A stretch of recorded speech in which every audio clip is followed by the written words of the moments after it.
Welcome to The Explainer. Today, we are kicking things off with the absolute starting point for the entire CFA program, Quantitative Methods. Now, don't think of this as just another subject to memorize. Oh no. This is the very toolkit you're going to use for everything else that comes your way. So let's get right into it.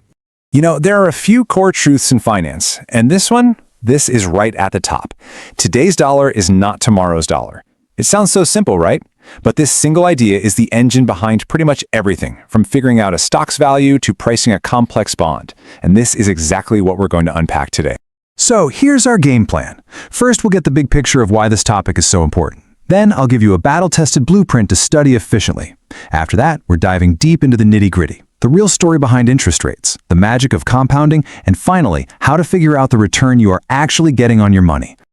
Okay, so let's zoom out for a second. What exactly is quantitative methods, and why does the CFA curriculum put it right at the very beginning of your journey?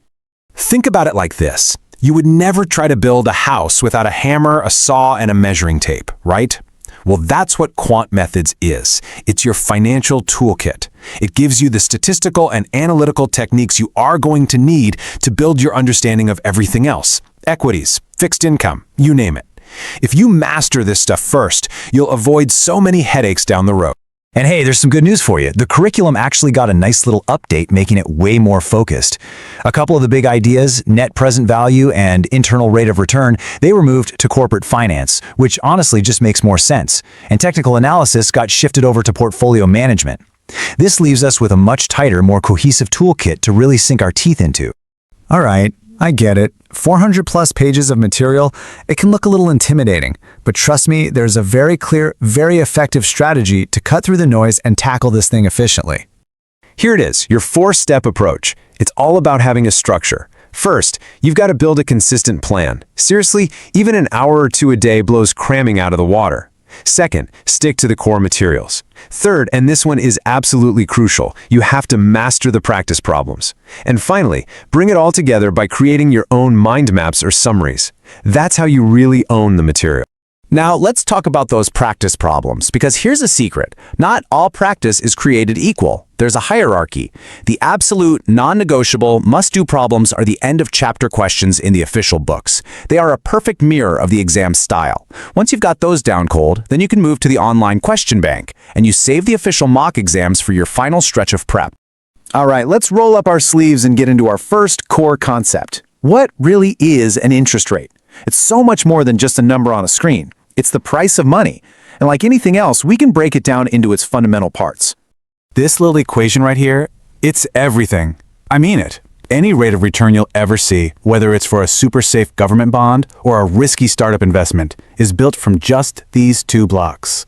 You have your foundation, the risk-free rate, and then stacked on top of that, you have an extra piece, the risk premium, which is your reward for taking a chance.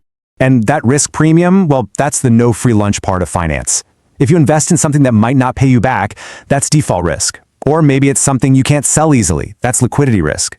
For taking on those kinds of headaches, you have to demand a higher potential return. The bigger the risk, the bigger the premium you should require. It's that simple. But hold on, even the so-called risk-free part isn't as simple as it sounds. It's actually made of two smaller pieces. First, you have the real risk-free rate. Think of that as the pure payment you get for just waiting, for delaying your own spending. And second, you have a piece to protect you from inflation, which is the slow erosion of your money's buying power. And this brings us to a really critical relationship, captured by the Fisher equation. It shows that the interest rate you actually see quoted everywhere, the nominal rate, is just the real rate of return plus a little extra to cover expected inflation. And why does this matter so much? Because if your investment is earning a 5% nominal return, but inflation is running at 3%, your real gain in purchasing power is only 2%. This is how you know if you're actually getting wealthier. Okay, so now let's see how all of these ideas build towards what is, without a doubt, the most powerful force in all of finance: compounding. The difference between these two is just night and day. With simple interest, you earn interest only on your initial chunk of money. The growth is a straight, predictable, kind of boring line. But with compound interest, that's where the magic happens. Your interest starts earning its own interest. It creates this incredible, accelerating, exponential growth curve. So listen up, because this is a massive exam tip. You need to burn this into your brain. Compounding is the default setting of the financial universe. Unless a question literally spells out the words simple interest, you always, and I mean always, assume that interest is being compounded. It is the standard full stop. Okay, so this brings up a really practical question. Let's say a credit card company advertises a 12% annual rate, but they compound that interest every single month. What are you actually paying over the course of a year? The answer lies in something called the effective annual rate, or EAR. And here is the tool for the job. This EAR formula is what lets you translate any stated rate with any compounding frequency into its true annual equivalent. This is how you make those crucial apples-to-apples comparisons between different loans or different investment options. Let's just break this down real quick. R is that nominal stated annual rate, the number they put in the advertisement. M is the key variable here. It's how many times per year the interest gets compounded.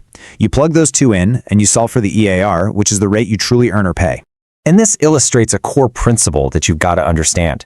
The more frequently you compound, so going from annually to semi-annually to monthly to daily, the higher your effective annual rate is going to be. It makes sense, right? More compounding periods just means more chances for your interest to start earning its own interest within that same year. So, what's the absolute limit? I mean, what if you could compound every second, every millisecond, every single instant? Well, that has a name.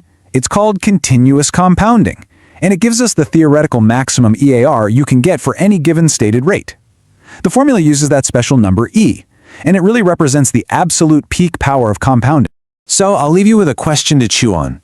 We know for a fact that compounding more often increases our return, but by how much? Is the jump from compounding 12 times a year to 365 times a year really as massive as you might think? Go ahead and calculate it. The answer reveals the true and sometimes pretty surprising nature of how this powerful force really works. 别忘了点赞关注，我是去纽约。